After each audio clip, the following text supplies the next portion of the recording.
February 24th, 1986, Van Nuys, California. 29-year-old nurse supervisor and newlywed Sherri Rasmussen kisses her husband John Reutten goodbye at 7:20 in the morning, saying she's thinking of calling in sick. When John arrives home that night around 6 p.m., his beautiful wife is dead, beaten and shot 3 times at close range. When police arrive, they decide unilaterally this is a robbery gone bad. But was it? 26 years, a family that refused to accept the case was cold, and long-lost DNA would turn this murder case and the LAPD on its head. This is the murder of Sherri Rasmussen. 3 bullets, a bite, and a broken heart. Hey y'all, I'm Kris Calvert. And I'm her husband, Rob Pottorff. Welcome to Hitched to Homicide. For better or worse. Till death do us part.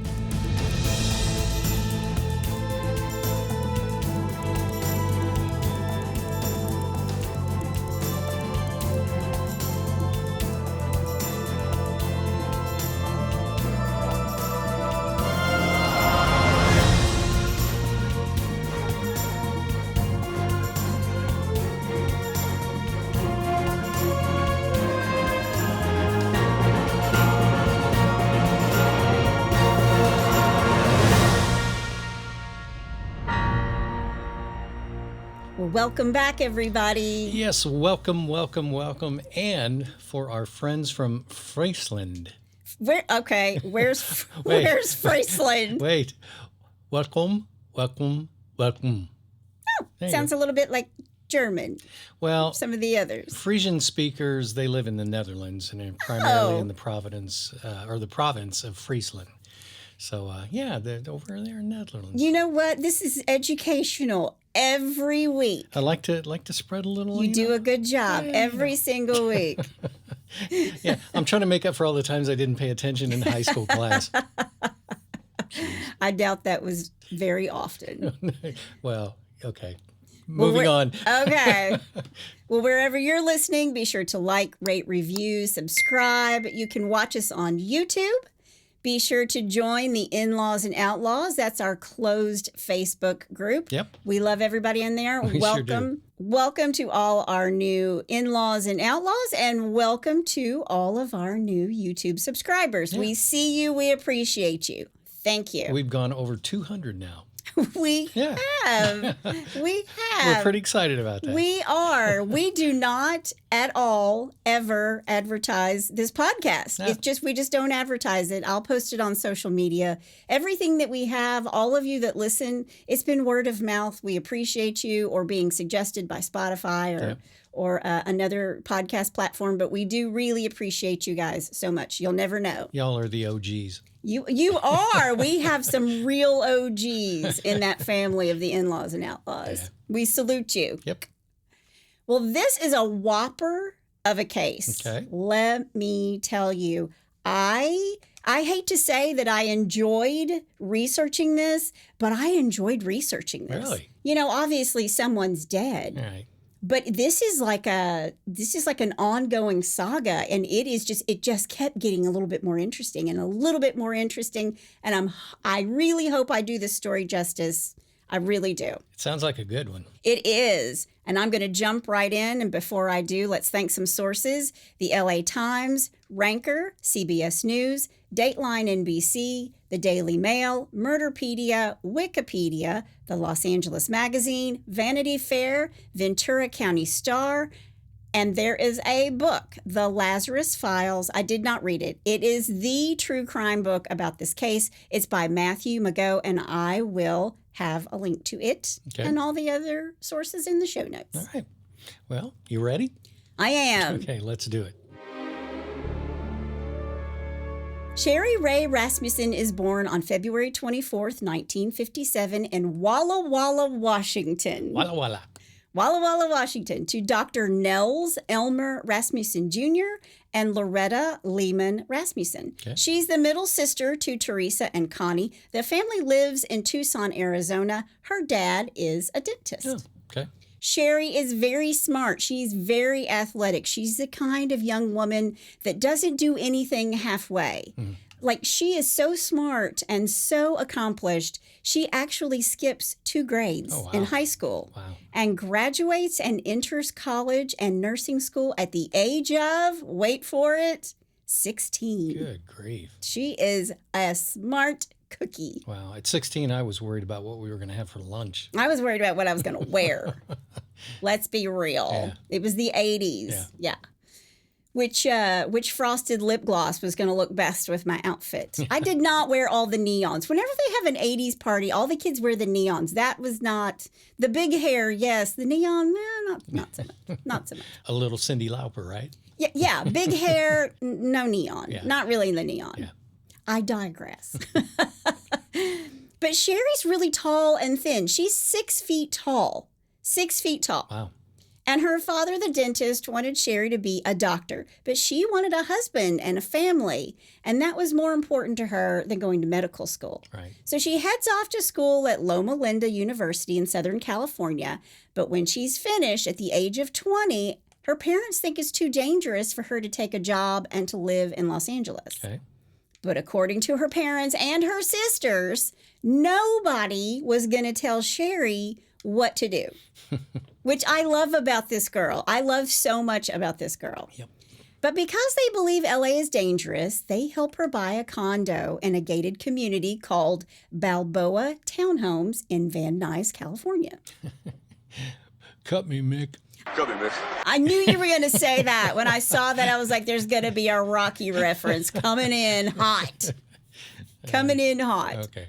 Sherri will share this condo for 3 years with her good friend and fellow nurse, Jane Goldberg. They're both adorable. I've seen pictures of the two of them. It's a tall up and down condo. So the living room's on the bottom floor, the kitchen and the dining room are on the middle floor, and the bedrooms are on the top.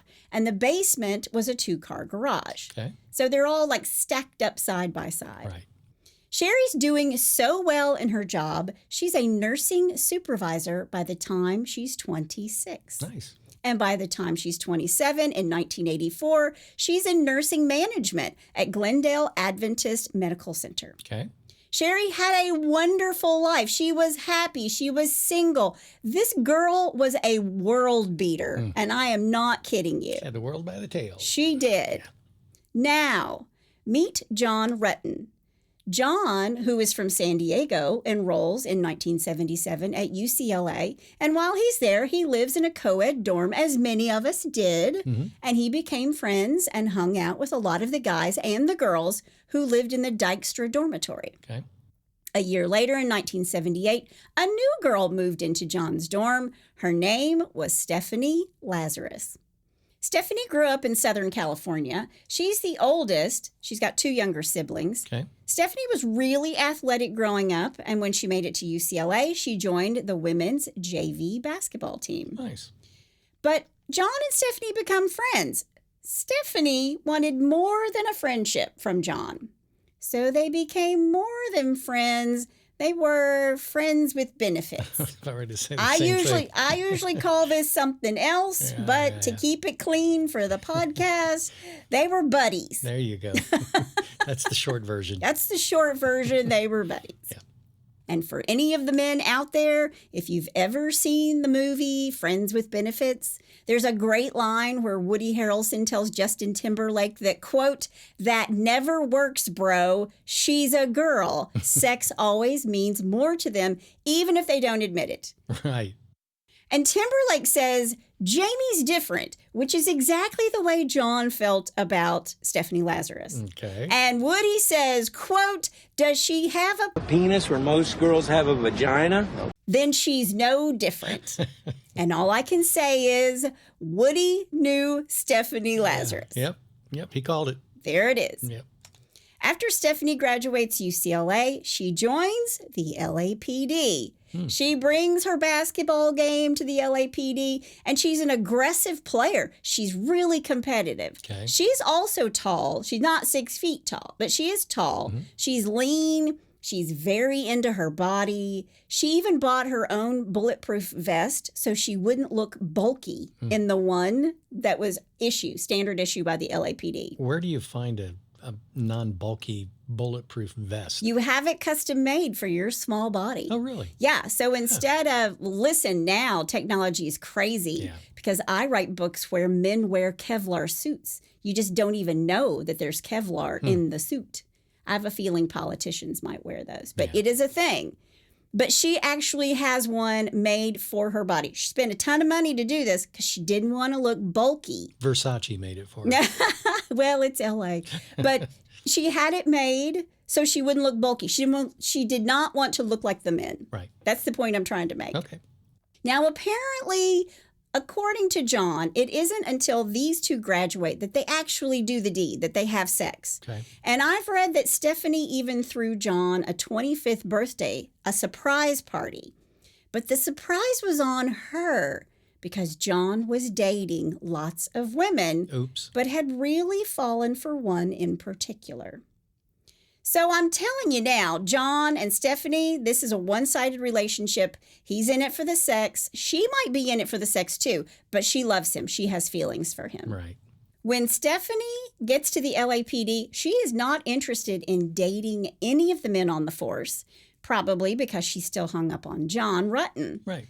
And after a year in 1983 at the Hollywood station, she's moved to the Devonshire station. And I was thinking that'd be kind of cool to work the Hollywood station. Oh, yeah. Maybe not. Who knows? I mean, if you've ever been to Hollywood, you know there's a nice part and there's a not so nice part. Yeah. When you get to North Hollywood, that's when it gets a little dicey. Gets a little sketch. Yeah. But one night in 1984, John goes to a party where he meets Sherri Rasmussen. Now, something I didn't tell you about John is that he is tall. He's really tall. Really? Taller than Sherri. Oh, wow. Which, if you're a 6-foot girl, that would be important. Yep. You want to wear heels. Right. I mean, and I think he's about 6'6", 6'5", or 6'6". Wow. And she's tall, she's confident. And that was a little bit intimidating for a lot of men. It just reminds me of Vince Vaughn in Wedding Crashers when he's out on the dance floor with the girl and she goes, well, how tall are you? And he goes, I'm 6'5", but I feel so small. So tiny in your arms. I feel so tiny in your arms. Yeah. But John is really smart. He's not intimidated by her. He's very sure of himself. He's a mechanical engineer who works for a disk drive company, Micropolis. Okay. Oh, I'm waiting for you to say something about it's a disk drive company. It's 1986. There aren't disk drive companies anymore, are there? Oh, no. Yeah. No. But I remember Micropolis. Oh, you do? Oh, yeah, absolutely. I had Micropolis stuff. Well, there you go. Yeah. Of course he did, guys. He has every computer ever made. Every single one. It's an addiction. Yeah. Well, he works for Micropolis. He's very ambitious. He's handsome and he's athletic, just like she is. But John is 2 years younger than Sherri. And when John and Sherri Rasmussen meet, these two fall head over heels in love with each other. And let me guess, this isn't going to turn out good. It is a true crime podcast. It is. It's just over a year later that John asks Sherri to marry him. And when these two get engaged, I think they actually moved in together. He made her very happy. They are a nice-looking couple, according to her family. He doted on her. He really doted on her. So he was smitten. He was smitten, but so was she. So was she. So he moves into the condo with her. I mean, she owns this condo. Why wouldn't you move in there? Yeah. You know, she's set up. Yeah. Now, all is well with Stephanie until she finds out through the grapevine, mind you, that John is getting married. And as you might imagine, she's not happy about it. It went over like poop in a punch bowl. It was bad. She writes a letter to John's mother saying, quote, I'm truly in love with John, and the past year has really torn me up. I wish it didn't end the way it did, and I don't think I'll ever understand his decision. End quote. Well, he's made a decision to marry a beautiful brainiac who is like the youngest nursing supervisor ever. Right. I'm sure that's hard for you to comprehend. Again, she's a world beater. Right. She is a world beater. Right. Just weeks before John and Sherri are to be married, Stephanie shows up at the condo unannounced. Oh, man. Sherri tells her dad that Stephanie was dark-haired and athletic and that she was brazen. That's the word.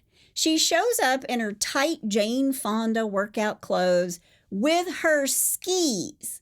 What? And she hands them to John past Sherri. John's standing there. And she tells him, I want you to wax my skis. That wasn't an innuendo. I knew you were going to say that. It's a euphemism for something else. I want you to wax my skis. There's a lot of innuendo in this too. But honey, if I show up in the bedroom tonight and tell you I want you to wax my skis, you'll know. Okay. Noted.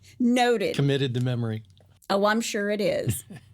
Now, Sherri is not happy. Sherri's the one who's not happy now. Yeah. And she tells her dad that the skis, they're just an excuse to show up and to see John. She's not wrong. Right. And when John gets home, Sherri and John have a fight about Stephanie. And John tells her, look, we were friends. Then we were friends with benefits. Right. But we were never serious. Right. And still, Sherri did not want him to wax the skis. Yeah, well, of course. I get it. Yeah. Every woman out there listening to the podcast is like, don't wax her skis, John. Well, listen, every guy out there that's listening is going, dude, don't do it. But John either didn't want to confront Stephanie. Remember, she's brazen. Yeah. And to say, stay away, I'm getting married. You know, drawing those hard boundaries. Sometimes you got to do that with people who care about you when it's over. You got to draw the hard boundary. Sure, yeah. Or if he was just simply afraid of Stephanie, who knows? He waxed those skis. Dumb. Waxed the skis. Dude, dumb.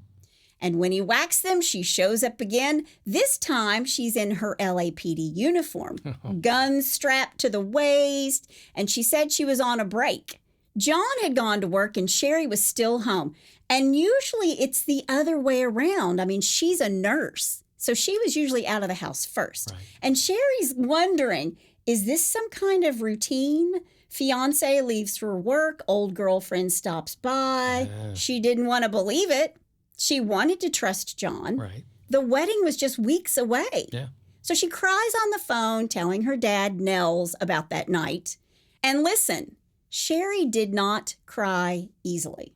She's a tough cookie. Right. She talked about it more with her father when she and John visited Tucson on her birthday. And according to her dad, Nels, she said she wished John would just step in and tell this woman to leave them alone. Yeah. Go away.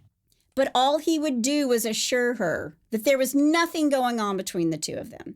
And that was the best that he was going to do. He Right. says, we're just going to ignore her. Eventually, she's going to go away. Want to bet? Yeah, Stephanie's not going away. No. When she realized John was really going to get married, she called him crying hysterically. And what did John do? He drove over to Stephanie's house to console her. And what do you think happened? They hooked up. These two had sex. Oh. He's engaged to a beautiful, brilliant woman he loves. Oh, He's John, still John. hopping into bed one more time with Stephanie. John. How good was it? How good was the sex that you're willing to risk it all? Yeah. Dummy. That's what I don't know. Yep. After this, Stephanie shows up at the hospital to see Sherri in her office. She got into Sherri's office. She burst through the door right past Sherri's secretary and into Sherri's office. But this time she's not wearing her LAPD uniform and her sidearm. No, she's wearing tight short shorts and a tube top. Okay. Stephanie worked on her body a lot, and she was putting it all out there. Oh, man. Stephanie tells Sherri that she and John, we've had sex, Ugh. that he came over to console me, and we ended up in bed. Wow. And she tells Sherri that when their marriage falls apart, meaning Sherri and John's, Right. that she would be there to pick up the pieces. Jeez. Sherri comes home. And she needs to have a word with her fiance, John, Oh, dude. who tells her there's nothing to it. And that, yes, he did have sex with Stephanie, but it meant nothing. So I just want to stop here. How many people have been cheated on? Yeah. And when they say this, but the sex meant nothing. Oh, man. Yeah, that's probably the worst thing you can say. Yeah. It means nothing. He didn't want them to throw away their love and their future because he did something so stupid. Yeah.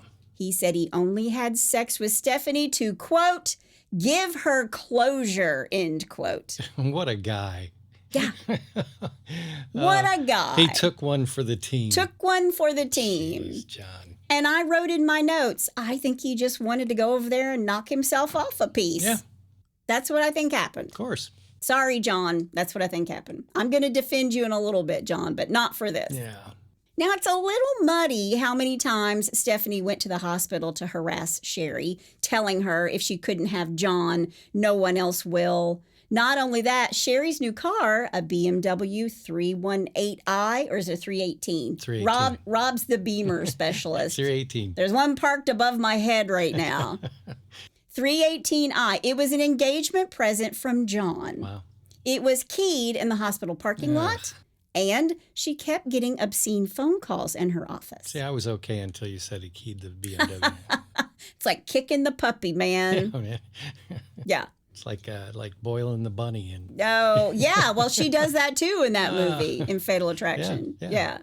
But poor Sherri, so she's got so much going on. She didn't know if it was Stephanie who had done this or another woman who was a disgruntled nurse who was passed over for a promotion. She made it perfectly clear to Sherri that she was not happy that she did not get the promotion. Right. So Sherri was concerned. She didn't know, was it this nurse? Right. Was it something else? So poor Sherri, she never tells her father or her sisters that John slept with this Stephanie woman, who's also a cop, just a few short weeks before the wedding. Yeah. Dude, I just don't understand. And, all I could think of was there have been, if you're a bride, dresses have been paid for, venues have been paid for, invitations have gone out. So I think she chose to forgive him and go forward. Better person I would be. Yeah. I'm telling you, world beater. Yeah. She was an amazing person. Sherri told her father that she's also being followed by a woman who was dressed like a man and she had wild eyes. Okay. That's called foreshadowing. Okay, here we go. We're going to have a little bit of that today. Okay. Even in the wake of all of this, John, she really, really must have loved you because these two get married on November 23rd, 1985. Okay. The next month, they spend Christmas with both sets of parents. But when they go to Arizona, they go to Tucson, it'll be the last time that family will ever be together. The last time the Rasmussen family will ever be together. Wow. After the new year, 1986, these two have set up housekeeping in Sherri's condo. Her sister Teresa and her husband visit Sherri and John at their condo on Sunday, February 23rd. And according to Teresa, these two seemed very much in love, holding hands, loving on each other. It was a good sign. Their marriage was going well. Good. The next morning, Monday, February 24th, 1986, John leaves earlier than usual for work. Okay. Sherri is still in bed. They'd gone to the movies the night before, and Sherri was supposed to supervise a human resources class for some of her nursing charges that very morning. And she didn't feel like doing it.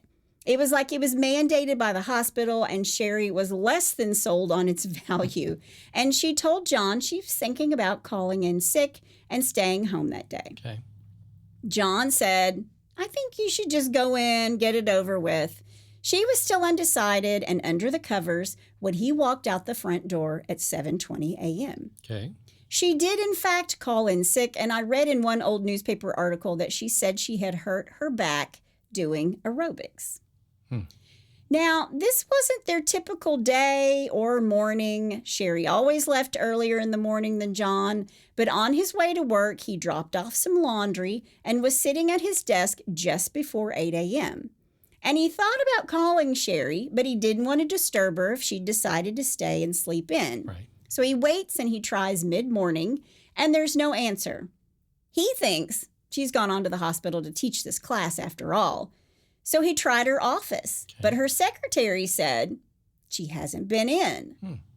But on Mondays, when she teaches this class, the secretary tells him she sometimes didn't come by her office at all. So John tried to call home 3 or 4 more times, but didn't get an answer. And he thought it was really odd that the answering machine had not been turned on. But sometimes Sherri forgot. Right. I also, in the 80s, used to forget to turn on my answering machine. I always loved the answering machines because I always got really creative with the message. I can't even imagine. I really can't even imagine. I did the one where somebody would call and you go, hello. I'd say, yes, it's such as that. And go, hello. I would loathe you for that. And then I'd say it 3rd time, and then I'd walk away and say, hey, I can't hear anybody. And then I'd walk back to the microphone and say, if you'd like to leave a message, please, You're horrible. I know, it was great. You're a horrible, horrible person. Yep. It's a good thing we didn't know each other in 1986. Well, it's the little things. Apparently. But it was something you had to do, and then you had to key in a number to get the message. It was, what a mess. But anyway, technology is, much better. But sometime that morning between 9 and 10:30, an intruder enters Sherri and John's home. There was no forced entry into the condo, and the alarm was off. Sherri is caught off guard on the 2nd level, the kitchen and dining area. 2 shots from a .38 caliber pistol are fired, missing Sherri, but shattering the sliding glass door and leaving 2 bullet holes in the drapes. She rushes downstairs to hit the panic button on the alarm system. She breaks off her nails. The killer pursued her and stopped her before she got there. They will fight savagely. Sherri apparently managed to briefly wrestle the assailant's gun away and place her in some sort of headlock. Oh, wow. Because the killer then bit Sherri's forearm to break free. Wow. The assailant then picked up a heavy gray ceramic vase from the living room shelf and crashed it hard into Sherri's forehead. The blow was enough to daze Sherri, if not knock her to the floor. The killer then retrieved the gun and fired the first shot that hit Sherri. It went clean through her chest. She began bleeding internally and would have had only minutes to live. Now, she's a nurse. She knows what her chances are at this point. Sure. She's down now for good. But then using the blanket to muffle the sound, the killer then fired 2 more rounds into her chest, finishing the job. Wow. Now, there is rope left in the floor. There's stereo equipment. A stereo speaker is flipped, and a shelf where the stereo equipment used to be is collapsed. The vase used to smash Sherri's face is in pieces on the floor. There was a bloody handprint on the wall. It's Sherri's. So after her first shot, she was able to get up. Amazing. Yeah. Wow. And the stereo equipment was at the bottom of the stairs. Blood is also on top of this. And a junk drawer in the living room has been emptied onto the floor. Sherri's purse is taken, as is her new BMW. No jewelry is taken. Nothing is taken except the car and John and Sherri's marriage license. Yeah. Well, okay. Duh. I'm not even going to say that's called foreshadowing.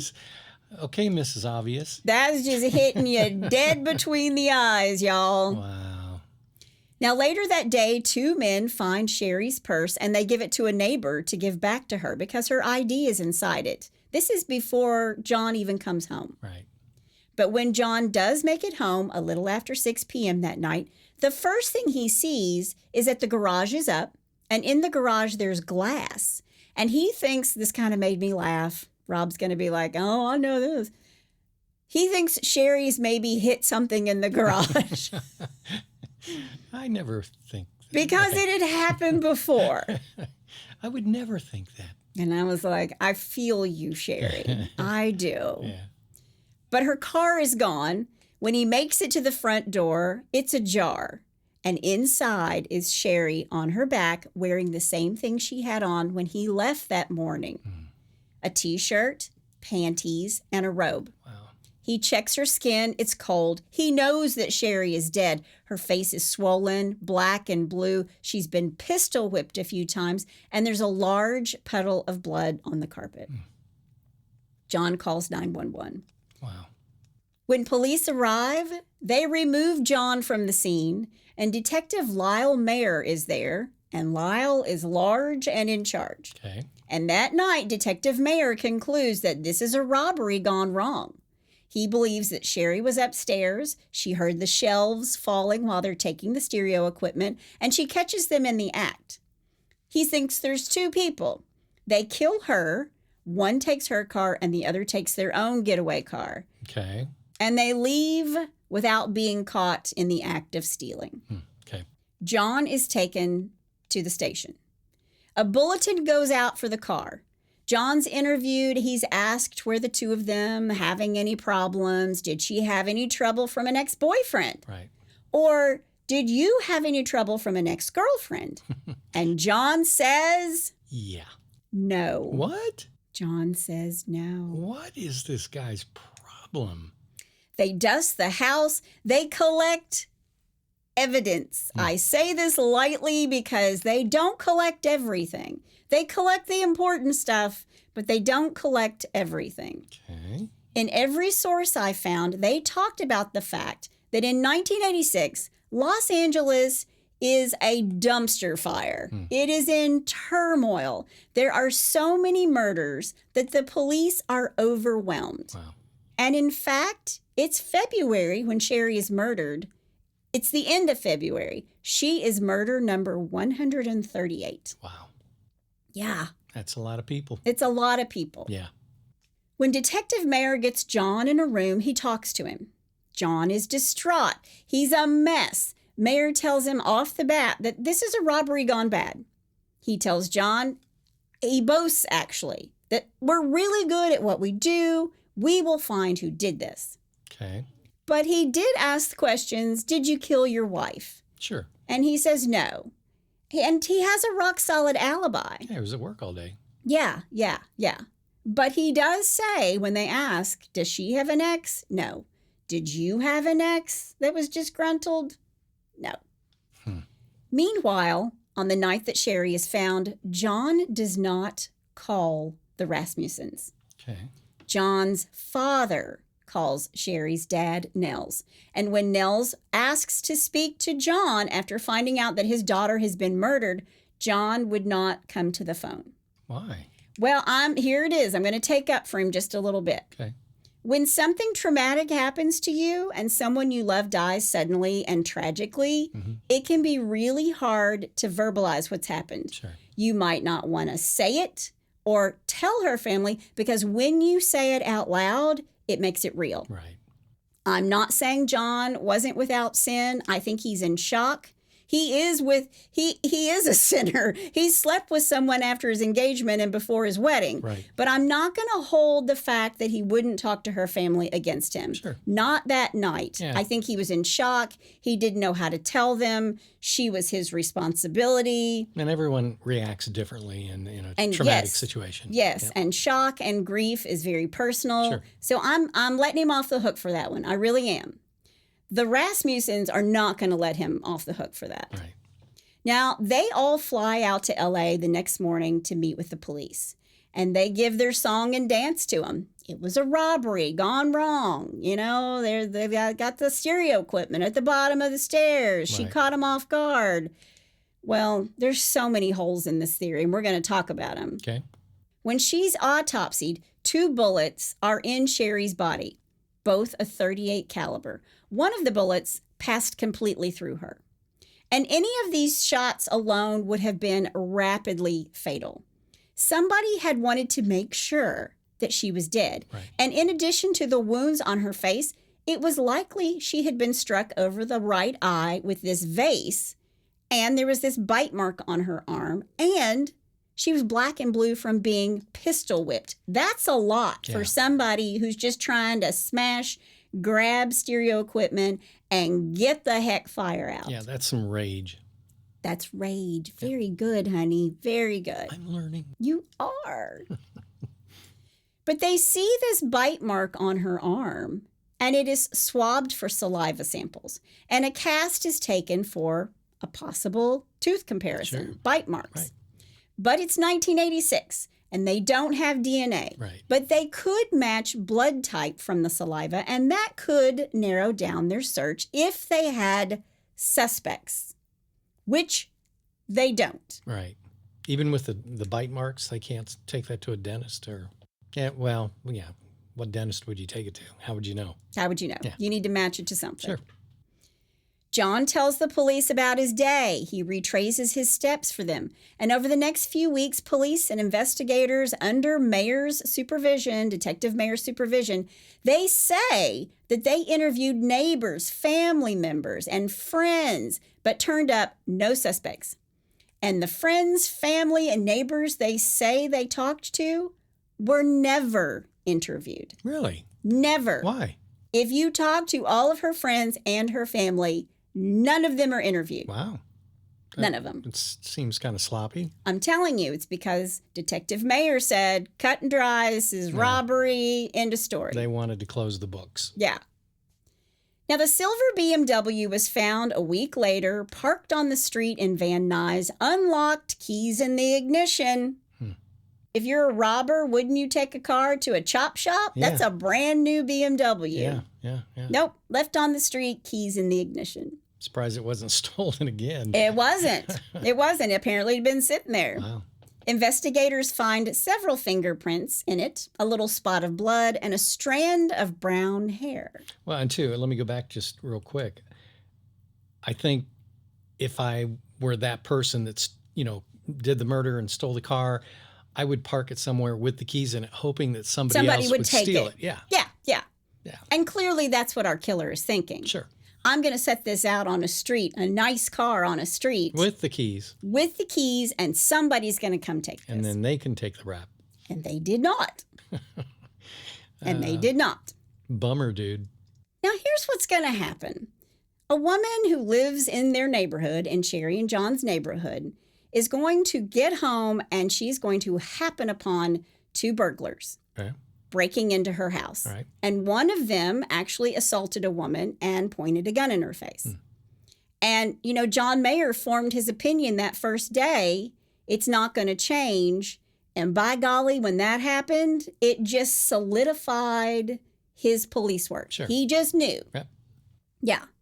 And so here's what he tells the family. Quote, I believe your house was burglarized sometime before 10 a.m. He tells John, who's distraught that night, just hours after the shocked husband had called 911. After more than an hour of detailed questioning, the detective assured John that he, Detective Mayer, did not suspect him of any involvement. Quote, I believe they got in your front door. I don't think it was locked. And once those persons or that person or whoever was inside, I believe they were trying to steal your stereo and probably some other items, end quote. Okay. And John asks him, quote, why would they do anything to her? I mean, he's crying. Yeah. He's crying in this interview. Why wouldn't they just run fast? Yeah, John, good question. Yeah. And Detective Mayer says, I don't know, John. Things just happen, okay? This is what I think happened. Sherri comes down the stairs. She surprises him. And she was hurt, okay? She was shot, end quote. Wow. Now, among the friends that weren't interviewed was her good friend and old roomie, Jane Goldberg. She actually lived in the condo. And she knew the area and the layout of this condominium better than even John. Okay. Because she lived there for 3 years and he'd only been there a few months. Right. But the police never contacted Jane, ever, Wow. to say, is there someplace in the house that maybe they could have hidden? I mean, is there anything nuance of this home that John might not have known about? Right. Nothing. Never got in touch with her. Never. Never. Well, I don't never say never. Okay. All right. But none of this is sitting well with Nels Rasmussen, Sherri's dad. The robbers had only flipped a junk drawer in the living room. They knocked over speakers. They didn't take the stereo equipment when they left. They murdered her. They never go to her bedroom to take her jewelry. All of this is undisturbed. Her purse is taken, but it's found before dark on the night of her murder and given to a neighbor. Yeah.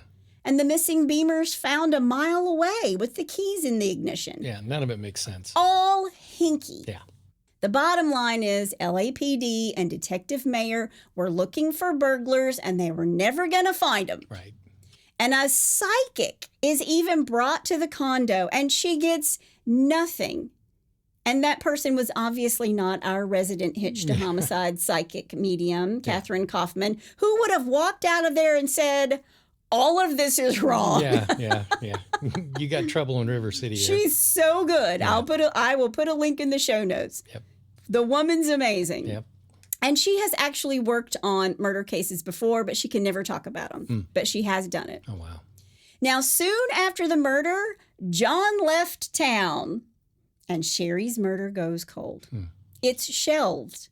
Even though Nels, Sherri's father, is calling with all this information, Sherri was being followed by somebody who looked like a woman who was trying to pose as a boy.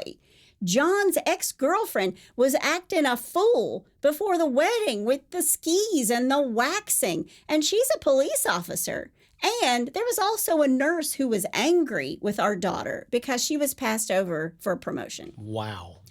Get this. Detective Mayer tells Nels Rasmussen that you've been watching too many police shows. I would have ripped his effing throat out. I almost dropped the F-bomb. I would have ripped it out. Wow. Yeah, how condescending is that? Yeah, you've been watching too many cop shows. Jeez. Yeah.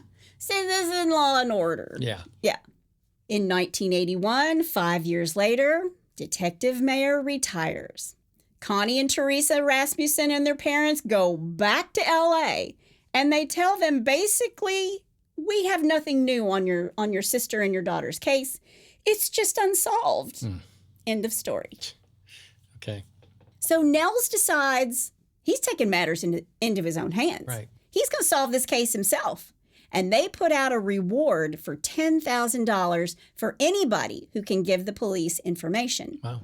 He sat for days and pored over all of the information leading up to the murder and the evidence. And in 1993, Nels reads about this new thing, where in law enforcement, they're using this spiffy new stuff called DNA. Saw that one coming.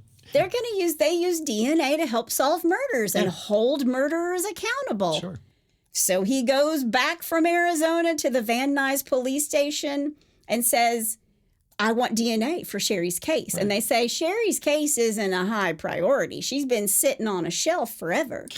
And Nell says, I will pay out of my own pocket for you to do DNA testing. Okay. And they say, can't do it. What? They refuse. That's not the way it works. Not the way it works. Wow. Mm-hmm. Yeah. I would have gone straight to the press.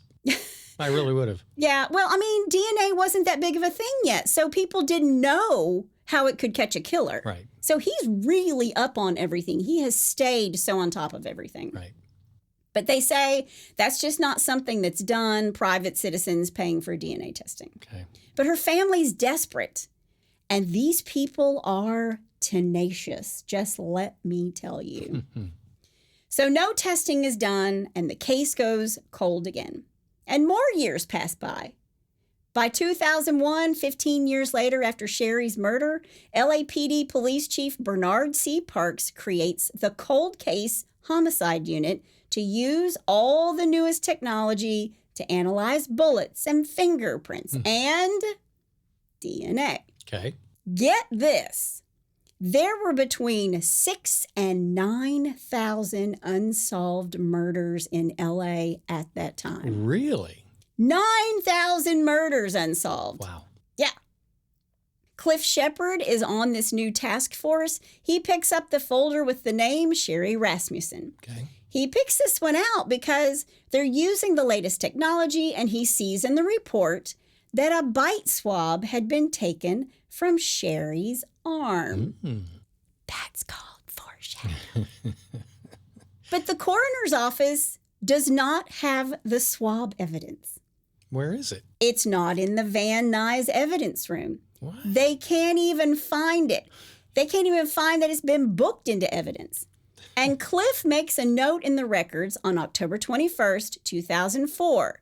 Where is this specimen? Yeah. Enter Jennifer Francis, a criminalist at the LAPD crime lab. She sees the note and goes on a hunt. She makes it a priority. It's a personal priority to hunt the specimen down. And the crime report stated that this swab had been taken from the bite mark on Sherri's arm, but it wasn't listed in the evidence. And it was not among the forensic samples that had been signed out by Detective Morit in 1993. Wow. It apparently had been misplaced sometime earlier. So where might it be? Yeah. Francis knows well the steps in the evidence chain. Evidence recovered from the victim's body would be held for a time in the coroner's freezer while the case is still active, and at some point would be gathered up and stored under the file number. So what if the swab hadn't made it from the freezer to the file? So Francis called the coroner's office. The swab was not on file. Really? So she searched the freezers by hand. Wow. And she finds it. Oh, really? So she got it. She finds it. Wow. The swab was found in a manila envelope that had absorbed moisture from the freezer walls, and over time, the corner of the envelope with the case number on it had worn away, but it still said Rasmussen. Gotcha. It's written on the front. Right. But evidence is stored by number and not by name, and whoever gathered up the forensic evidence in 1986 had avoided the extra effort and just left it in the freezer where it sat for 18 years. Jeez. But inside that envelope was a screw cap tube, and inside the tube were 2 swabs. The physical evidence envelope had been torn, and the tube with the swab was sticking out of the envelope, but they had it. But since cold cases aren't a priority, it would be a year before Jennifer picks up the phone to give Cliff the shocking news that she has. Okay. Francis got the lab test back. It's late January 2005. Sherri was killed in 1986. Right. She ran the DNA signature through CODIS, which is the National Law Enforcement Database, and there are no hits. There's no DNA match. Okay. But the results showed something very curious. The bite on Sherri's arm had been made by a woman. Mm-hmm. Francis took this result back to the cold case detectives, pointing out if Sherri had been killed by a woman, it totally upended Detective Mayer's theory. Yeah. And she knew nothing about Nell's suspicions, nor did the cold case detectives. Still, if the murderer was a woman, should the entire case be reinvestigated? Right, right. The detectives did not agree. What if one of the 2 burglars had been a female? It wasn't typical, but it wasn't impossible. Right. In any event, there were no female suspects in the file. The evidence went back into storage, presumably forever. Wow. And one reason, according to Cliff Shepard, everything is put on hold because Los Angeles had a serial killer and all the manpower was going there and not on cold cases. Was this Richard Ramirez? I think it was. Yeah. But Cliff never called Sherri's parents, who lived in Arizona, and he didn't want to get their hope up. He never called and said, we've tested this DNA. All we know, we've put it through CODIS. We don't have a match, but it's a woman. Right. He never does that. Okay. And he didn't think that they were really a part of their daughter's life because they lived in Arizona and she was in Los Angeles. Okay. But of course, they really were a part of their daughter's life. And Sherri's case goes cold, sits in a cold case file, back on the shelf again. On February 2nd, 2009, homicide detective Jim Nuttall is tired because the night before was the Super Bowl. He works at the Van Nuys station. They'd brought out Sherri's file and given up on the case. They'd given up on it in 1986, in 1993, in 1999, in 2005, and again, it sat on a shelf in 2008, ready to be archived. Wow. But before it can be archived, it has to be read. And Jim Nuttall picked it up. He said he was hungover after the Super Bowl and he just wanted some light reading. Yeah. So he picks up the file and starts. And he's really into this case. But in Mayer's report, Sherri's blood is on the stereo equipment, which means the killer moved it after they murdered her or after the fight. And guess what? They didn't take the stereo equipment into evidence. Wow. They don't have it. It's just disappeared into the ether. And he's thinking to himself, why leave the stereo? Murder might be the real motive here. Right. And he thinks the original investigation is seriously flawed. Right. Which made me think, if you don't get a good investigator or a good investigation right from the get-go, is your murder case doomed? Yeah. I mean, really? Yeah. Because it was really just a stroke of luck that Jim got the case and Jim thought it was hinky. Yeah. And so did his boss. Collection of evidence in the middle of the blood. There was a fingerprint in that stuff that they did not get. There's a fingerprint, but it's never lifted. And the stereo, again, is never tagged as evidence. Okay. But Detective Nuttall looks at the coroner's report. And Sherri also had ligature marks around her wrists, like she'd been tied up. That's not a robbery burglary. No, not at all. So was she tied up and then pistol whipped? Was she hit with the vase after she's tied up, all before she's finally murdered? Right. It's been 23 years, and finally someone is really looking at this case for what it was. Someone competent. Yeah, and they're actually looking at it like it's a brand new homicide. Right. And what they decide is, this looks personal. The murder looks really personal. So they need to look at her family and her friends. Duh. Yeah. Homicide 101. Start with the ones who are closest to her. Right. Who would want her dead? And when Detective Nuttall calls Dels Rasmussen, he gets himself an earful. Here we go. Detective Nuttall and his crew make up a list, and there are 5 suspects on it. The 5th being the one owner of the DNA. Okay.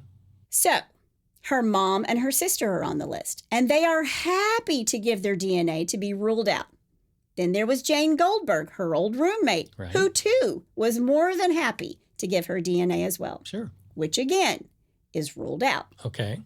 Number 4 was the disgruntled nurse who didn't like Sherri. Remember, she got obscene phone calls, her car was keyed at the hospital. Right, right. She was the one that didn't get the promotion. Yes. Okay. Well, she's since moved on to San Francisco, and she is ruled out after getting some help from the San Francisco Police Department because they get surreptitious DNA from her garbage to test against the sample. It is not a match. Okay. So, by the way, people, if you throw something out, it's fair game for the police. You throw it out in your garbage, it's out on your street corner, even if it's on your property. Yeah. They can go through your trash. Public property. And then there's number 5, the owner of the DNA. But is there a 6th maybe? Stephanie Lazarus. Detective Nuttall only learns of Stephanie, the ex-girlfriend, when he calls Sherri's mom and dad. And Nels was like, look it. I have been harping on this for over 20 years, and you're just now coming to me to say, hey, we might think it's the ex-girlfriend? Yeah. Duh. Yeah. Duh. Where have you been for the last 26 years? Right, right. He explained to the LAPD for years, she's a cop. But he didn't know her name. He didn't know her name. He just said it's his ex-girlfriend and she's a cop. Right. So they get in touch with the widower, John Reutten. And they ask him, who's the ex-girlfriend that your father-in-law is talking about? And John says, well, I mean, there was a woman I went out with on and off for a few years up to our wedding. Her name was Stephanie Lazarus, and she's an LAPD officer. She's a cop. She's a cop. And Jim checks the LAPD directory, and lo and behold, there is Detective Stephanie Lazarus. She had been with LAPD for almost 26 years and was now working the very high-profile job of art theft. Wow. So they have a look into her history. Who was she? Who was Stephanie Lazarus? Right. She worked patrol duty in the San Fernando Valley when she first joined the force. Then she moved into the Hollywood office right before John and Sherri get married. She's moved again in 1985 to another slower-paced precinct. Okay. Stephanie rises through the ranks at the Los Angeles Police Department. She goes from patrol officer to detective, and she has a stellar reputation. She's kept her nose clean since she did the murder. Well, we don't know that yet. We don't know that yet. All right. I do. Sorry, go ahead. You're going to love this. In 1995, she's actually chosen to represent the LAPD, who went up against the LAFD, the fire department, on Family Feud. Oh, no, really? Yes. Oh, wow. In 1996, she's so esteemed that she's chosen to work internal affairs. She is disciplining other officers. Oh, man, it's like the fox in the hen house. Mm-hmm. 10 years later, in 2006, she moves to the art theft department. She is kind of handpicked for this assignment because LAPD is the only force that has a full-time art theft department in the whole United States. Wow. And they had one guy who ran it for decades, and he brought Stephanie in to train her himself before retiring. Wow. In 1996, Stephanie marries LAPD detective Scott Young. They adopted a baby girl, but it's now 2009, and Stephanie is now under investigation. Could she be a killer? Right. So they check on a few things. How a cop might go about planning a murder. She wouldn't do it on duty. She would do it on a day off. Stephanie had been off work on the day of the murder. Mm-hmm. A cop would be careful. She would wait until the victim was alone. Right.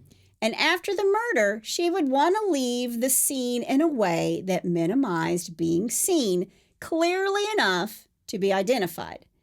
The killer had entered the garage from the inside door and had driven away inside Sherri's BMW.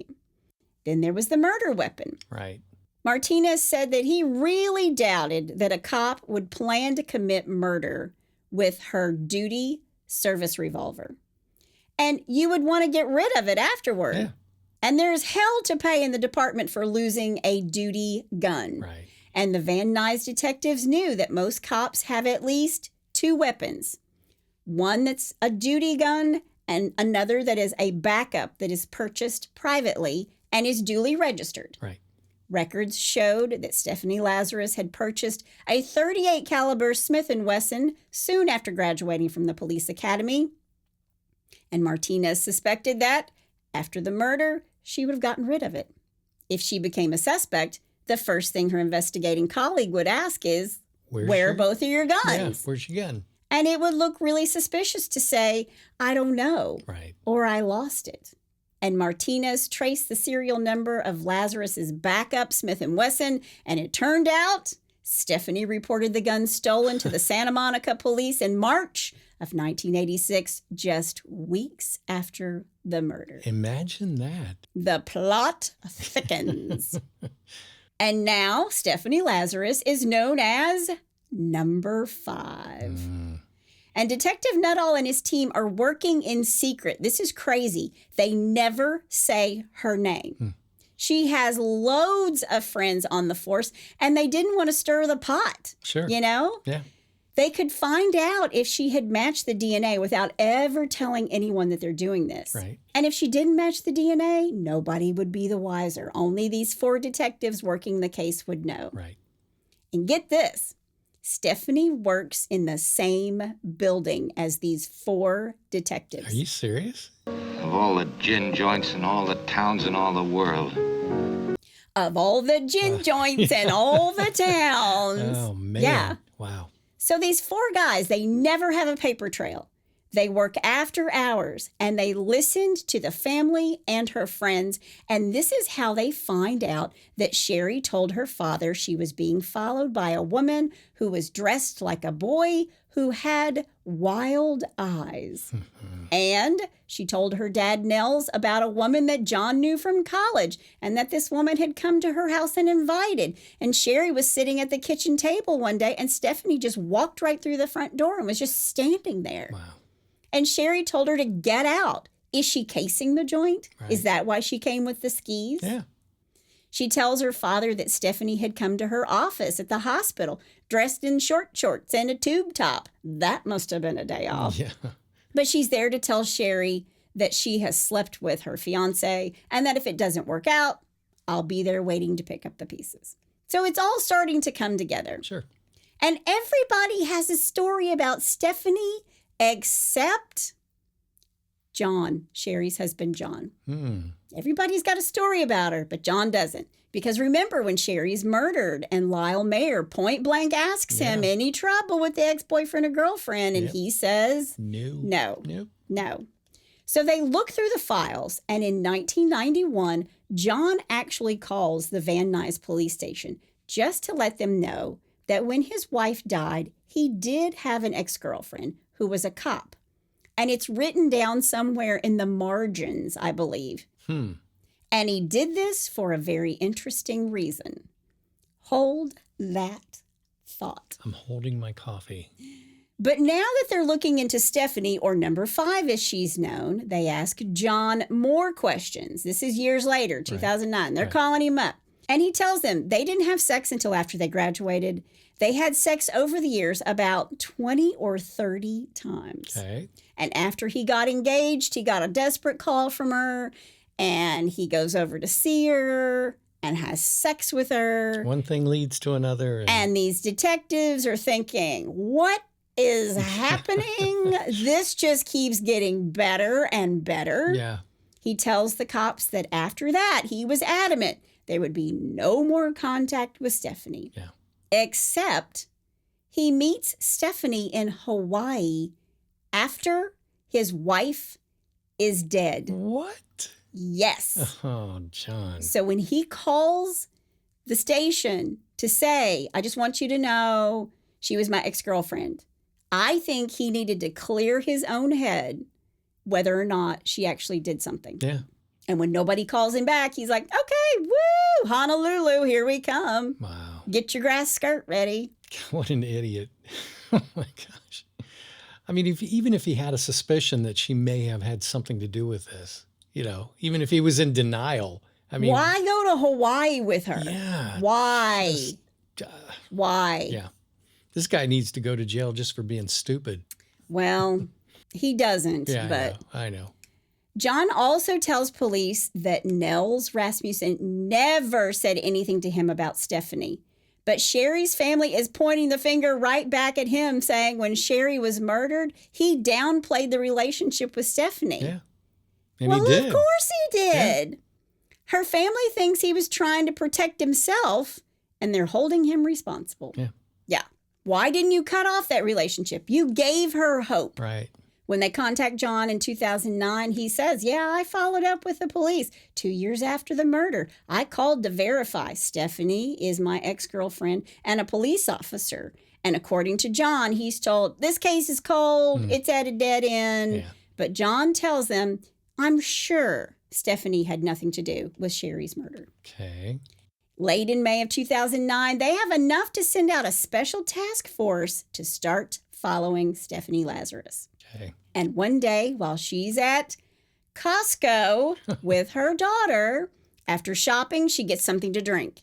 And she sits down, she drinks it, and she throws the empty cup and straw into the trash. And they collect it, put it in a bag, and walk out. Oh, man. They test the DNA on the straw to see if it's a match. And 48 hours later, they get the call. Ding, ding, ding, ding, just ding, ding. like Maury Povich, Stephanie, you are the killer. There you go. It's a match. Wow. And now they're calling the district attorney. So all of this evidence has been available to the detectives back in 1986 if they'd just been looking at Stephanie Lazarus. Yeah. And why hadn't they? And now the detectives are beginning to see a pattern in missing evidence from the case file. It sure looked like somebody on the inside had been trying to protect her. Or was she protecting herself? There you go. Yeah. Yep. And if ever a man had reason to be angry at the LAPD, it was Nels Rasmussen. Sure. So they've got to approach this very tenderly, very carefully. They need to question her. But what if Stephanie, an armed officer, is backed into a corner and told they have her dead to rights? What might she do? Right. So they ask her for help on a case, and they do it at a jail where they want her to help question their suspect. But she's being recorded with a camera in a briefcase. Yeah.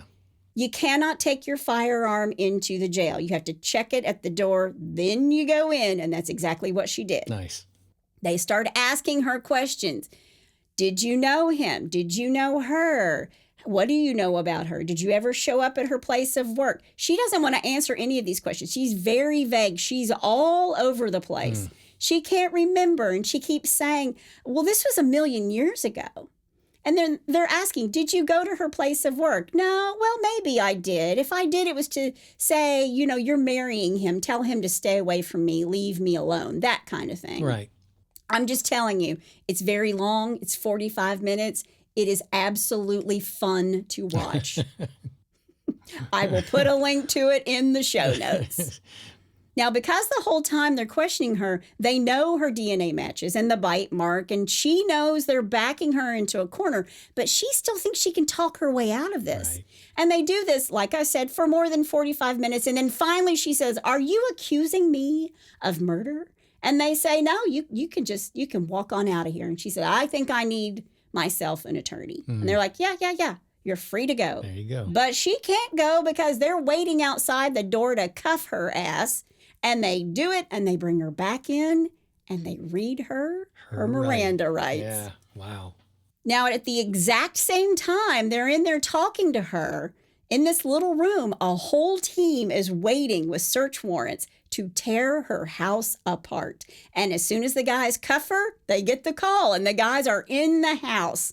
Now, mind you, there are only a few people who know what's going down because they wanted to make sure that this highly decorated and well-liked officer didn't get this heads up of what was going to happen. Sure. She's taken into custody and arraigned, and the judge sets bail at $10 million. Wow. Good luck with that. Gee whiz. Wow. On a cop salary. Yeah. On February 6th, 2012, the trial begins. Stephanie is off work, no alibi. Her DNA matches the bullets that killed Sherri are the type used by LAPD. Reports stolen gun 2 weeks later, and she has motive. Yeah. And when they go through her house, they find a 600-page journal, and John's all in it. Yeah. And in all of her stuff is a photo of John in his underwear during college. He's asleep. And on the back of the photo, Stephanie has written, I snuck in and took this photo. Jeez. It's 30 years later, and she still has a picture of a man in his tidy whities. Yeah. Then they take her hard drives, and even years later, even after she's married, there are internet searches for him on her system. Wow. So John gets on the witness stand, and he tells the truth. When Stephanie called him distraught, he went to her house. He had sex with her. That was why the visit from Stephanie in her hot pants and tube top was all the worse, because she knew her fiancé, the man she was about to marry, had sex with her. And how did she know? Because Stephanie told Sherri we'd had sex. And John tells Sherri he's sorry, it's never going to happen again. Don't let this one stupid moment, Right. I love you, not her. Don't let this screw up the rest of our life. Right. And when Sherri's family hears this, they are devastated knowing that Sherri was going through this and kept it all to herself. Sure. Stephanie did not take the stand. It did not take the jury very long for her to be found guilty. John spoke at the sentencing where he apologized to Sherri's family. She is sentenced to 27 to life. But while she's in jail, because she was an LAPD officer for 26 years, she still gets her pension. What? So California taxpayers, listen up. Whiz. There you go. If it makes sense, don't do it. Yeah, she's still paid $72,000 a year. Jeez. She will be eligible for parole in 2039 when she will be 69 years old. Wow. And as far as the eyes, the surprised eyes, well, I'll post some pictures in the In-Laws and Outlaws, but if you're watching on YouTube, You've seen the surprised eyes. Every time she's stressed, Stephanie Lazarus has big saucer eyes. Really? Yeah. I just want to say, I think Sherri never gave up on anything. She didn't give up on her own murder. Yeah. I truly believe in divine intervention. It was only a matter of time before somebody got that book down, that murder book down, and read through that and said, this is wrong. Right. Yep. But that is the story of Sherri Rasmussen and her killer, Stephanie Lazarus. 3 bullets, a bite, and a broken heart. And that's all I have to say about that.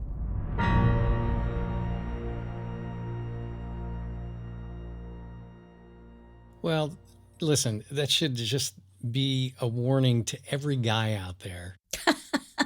Good grief. John, what a moron. Yeah, I mean, he's remarried. He has kids. I mean, yeah, he has a whole life. Yeah, I know. And he was young and stupid. And he even said that when she was sentenced, he apologized to her family and said, I was young, I was stupid, I take full responsibility for this. And what weighs on his heart the most, it was that because he knew somebody, because he was associated with somebody, Sherri was dead. Yep. So he felt like it was his fault. Well, hopefully he can live with that for the rest of his life. I mean, I hope that he can. Yeah. I mean, yeah. I did read that both of Sherri's parents, her father died in 2020, her mother died in 2022. So if you believe in an afterlife, they're together. Yeah. And the rest of her family, her sisters, all of the nieces, they very much keep Sherri's memory alive. Good. It's a beautiful family. Good. They really are a beautiful family. Good. All right.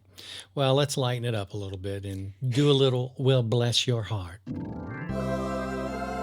Well, bless your heart. All right. Got 4 of them. And we always have 4. Always 4. 4. It's the magic number. It is. All right. So number 1, I'm calling this Dear Diary. People have busy lives, and sometimes the only way to keep track of important events and dates is by, keeping a diary.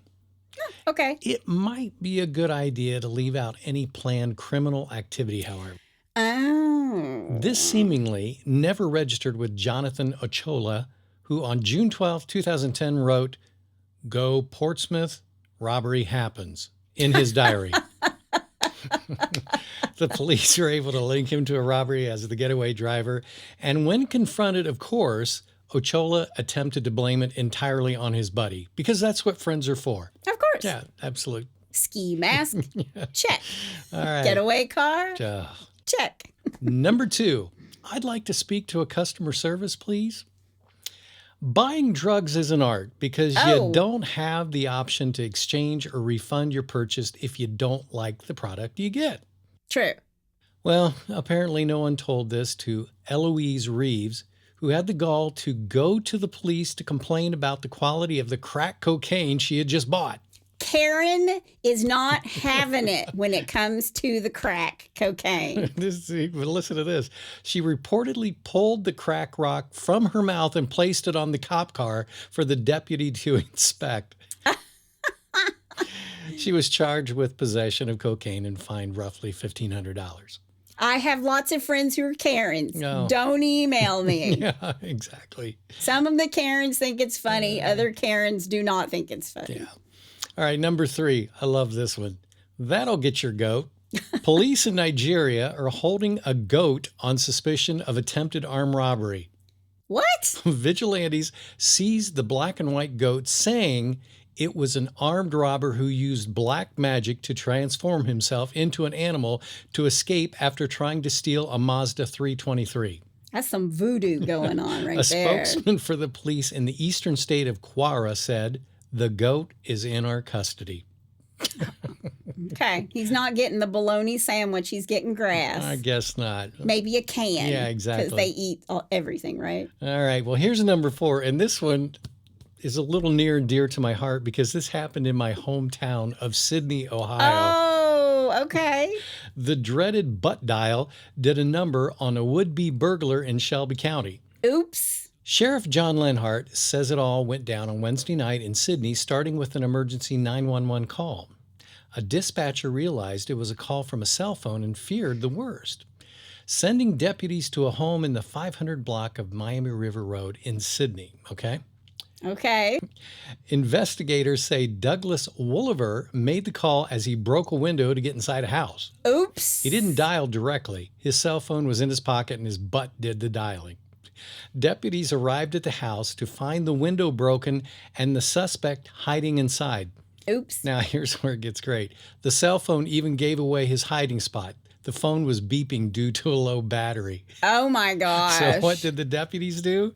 They followed the sound and got their man.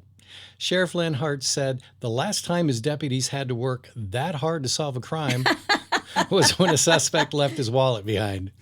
Wolliver now faces several charges. So here's my question. Did he have 911 on speed dial, or was it that emergency thing? You know, when you hit your phone wrong I'm and sure. it'll say, do you want to call emergency? Yeah, because if you hold down that button long enough. So that's what he did. Yeah. He held down that button too long. Yeah, his butt held the button. Tisk, tisk, tisk. Butt button. Well, bless his Yeah, heart. bless his heart, man. Well, if you have a bless your heart, or you know somebody's heart who needs blessing, Yep. you can go to hitchedtohomicide.com where there's a pull down menu. Yep. You can also suggest a case. Yes, you can. We love that. And we're going to get to a bunch of them this year. Yep. That's my amazing husband out there. That's my beautiful bride in the booth right in there. Join us next time on Hitched to Homicide. Bye, y'all.